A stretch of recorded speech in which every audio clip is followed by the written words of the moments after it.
May this video is a curse. Ignore it and it follows you. Like it and it protects you. Comment or suffer the silence.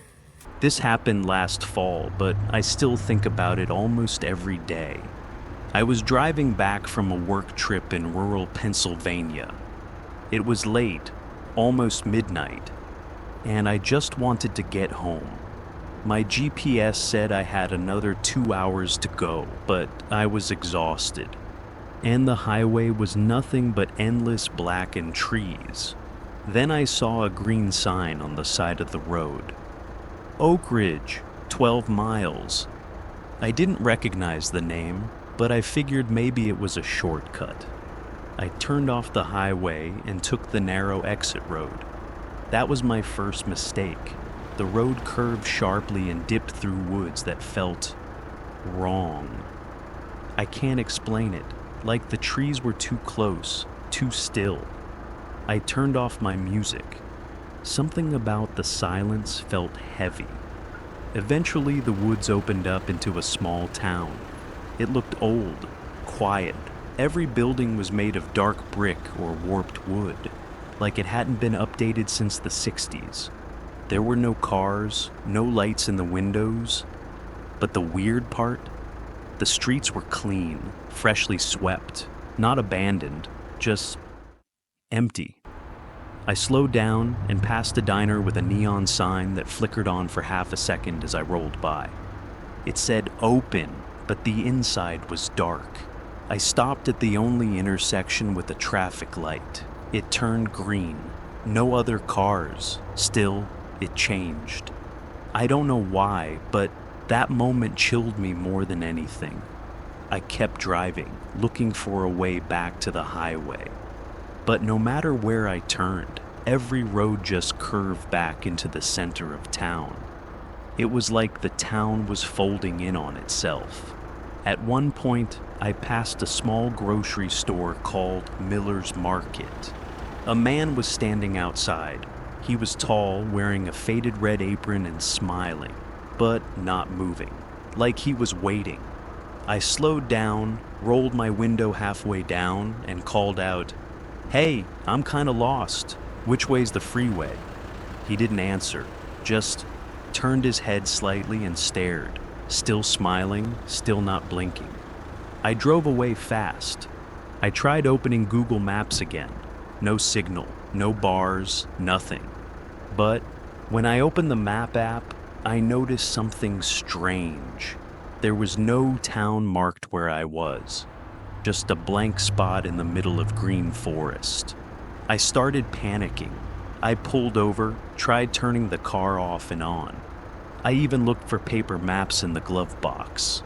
Nothing. Then I heard it. A sound like a bike bell. I turned, and a girl, maybe 8 or 9 years old, was riding in slow circles on the other side of the street.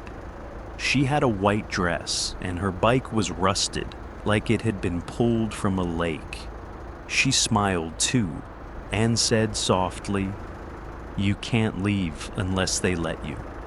That's when I hit the gas. I didn't care what road I was on. I just started driving, swerving through narrow streets, past quiet houses and blank windows. I could feel them watching now. Not just the girl, all of them. They were inside, waiting.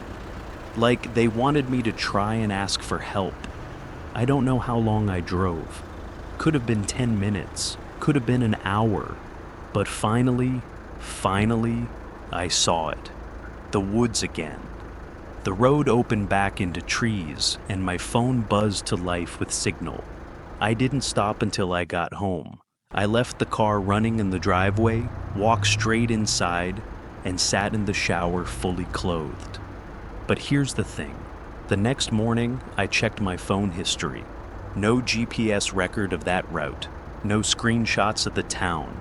No missed calls or timestamps from that hour. Like I'd never left the highway at all. I tried to tell myself it was just exhaustion, that I'd imagined the whole thing. Sleep deprivation, A vivid dream behind the wheel. That's what I told my boss when I called in sick the next morning. That's what I told my girlfriend when she asked why my eyes were red and why I kept checking the windows. But deep down, I knew it wasn't just in my head. And then, things got weirder.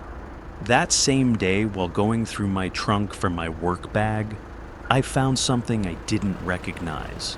A small paper bag. Inside was a sandwich, wrapped in wax paper, with Miller's Market printed on it. I hadn't eaten anything the night before. I hadn't stopped, and yet, here it was. Cold ham and mustard. A receipt stapled to the paper. No total, no date, just the words. Thank you for staying with us. Come again soon. I threw it away, buried it deep in the outside trash bin. But I didn't sleep that night, because around 2 a.m., my doorbell rang. No one was there, just silence.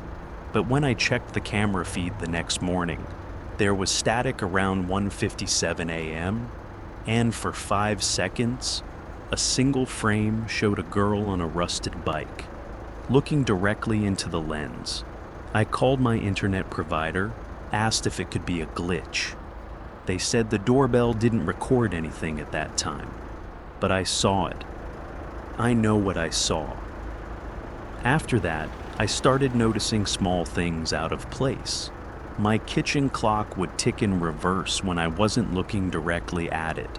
My car's GPS, even with full signal, would flash the word Oak Ridge randomly for a split second when starting up. Once, while driving to work, I stopped at a light and looked into the car next to me. Same tall man from the market, red apron, still smiling, but now he blinked. I don't drive that road anymore. The final straw came 2 weeks later. I came home from work, and my girlfriend was waiting in the living room, pale and shaken. She said someone had come by, not knocked, not rung, just stood at the bottom of our driveway. She said he watched the house for 20 minutes. She took a photo through the blinds, scared to confront him. When I looked at the photo, my stomach dropped. It was the man. Same apron, same dead smile. But this time, he held a handwritten sign. It read, "He doesn't belong out there." We moved a week later, farther away from the woods. I changed my number, got a new job, deleted every navigation app on my phone. But some nights, I still hear it, a soft ringing, like a bike bell. And once, in a dream, or maybe it wasn't, I found myself back at that intersection. The traffic light turned green, and I felt myself start to drive forward, willingly.